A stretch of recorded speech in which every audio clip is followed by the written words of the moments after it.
नमस्कार, public news देख रहे हैं आप। बिहार में चल रहे एसआईआर का कांग्रेस और राष्ट्रीय जनता दल सहित कई विपक्षी नेता विरोध कर रहे हैं। इस बात को लेकर तेजस्वी यादव और राहुल गांधी मतदाता अधिकार यात्रा पूरी कर चुके हैं और हाइड्रोजन बम फोड़ने की बात कर रहे हैं। लेकिन बड़ी बात यह है कि कांग्रेस ने अब तक एक भी ऐसा नाम चुनाव आयोग को नहीं बताया जिसे मतदाता सूची में जोड़ा जाए। लेकिन मतदाता सूची से हटाने के लिए नामों की लंबी लिस्ट कांग्रेस और दूसरे दल चुनाव आयोग को दे रहे हैं। बिहार में चल रहा स्पेशल इंटेंसिव रिवीजन एसआईआर पर चुनाव आयोग ने सुप्रीम कोर्ट में बताया कि नाम जुड़वाने से ज़्यादा हटवाने के लिए आवेदन आ रहे हैं। उनका जवाब सुनकर सुप्रीम कोर्ट के जज चौंक गए और उन्होंने पूछा कि राजनीतिक दल नाम हटवाने का आवेदन क्यों दे रहे हैं। एडवोकेट प्रशांत भूषण ने सुप्रीम कोर्ट में कहा कि ड्राफ्ट लिस्ट में छूटे लोगों के लिए आपत्ति दर्ज करवाने की समय सीमा बढ़ाई जाए और आधार को अपर्याप्त बताकर दावा खारिज न किया जाए। याचिकाकर्ताओं की इस मांग पर चुनाव आयोग की ओर से एडवोकेट राकेश द्विवेदी ने कहा कि समय सीमा बढ़ाने से चुनावी प्रक्रिया में देरी होगी। राकेश द्विवेदी ने कहा, राजनीतिक दल नाम जुड़वाने से ज़्यादा हटवाने की आवेदन दे रहे हैं। यह साबित करता है कि हमारी प्रक्रिया सही है।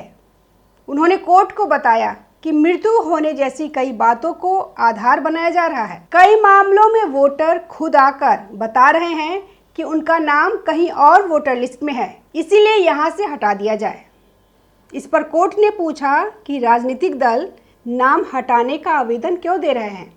राकेश द्विवेदी ने कहा कि हम यह साफ करना चाहते हैं कि 1 सितंबर के बाद भी लोगों को आपत्ति दावा दाखिल करने से नहीं रोका जा रहा है, लेकिन इन दावों पर एसआईआर फाइनल लिस्ट के प्रकाशन के बाद विचार होगा।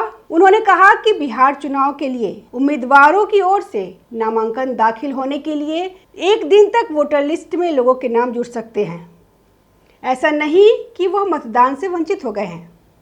जस्टिस सूर्यकांत ने इस पर कहा कि इसमें कोई दिक्कत नहीं है, वे आपत्ति दर्ज कराना जारी रख सकते हैं। सुप्रीम कोर्ट ने कहा कि हम इस बात पर हैरान हैं कि राजनीतिक पार्टियों के नाम जुड़वाने के सिर्फ 100 से 120 आवेदन ही दिए हैं।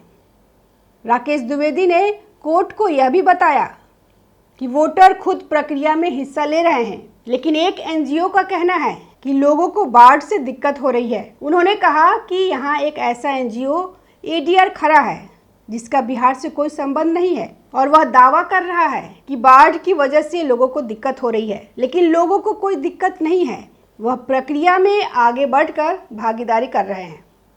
प्रशांत भूषण ने कहा कि लोगों के फॉर्म में क्या कमी है, इसके लिए उन्हें सूचित किया जाना चाहिए। इस पर एडवोकेट राकेश द्विवेदी ने कहा, हम लोगों को नोटिस भेजकर जानकारी दे रहे हैं कि उनके दस्तावेज में क्या कमी है। आधार कार्ड को दस्तावेजों में शामिल किए जाने की याचिकाकर्ताओं की मांग पर सुप्रीम कोर्ट ने कहा कि आधार को जितना दर्जा कानून में दिया गया है उससे ज्यादा नहीं बढ़ सकता है।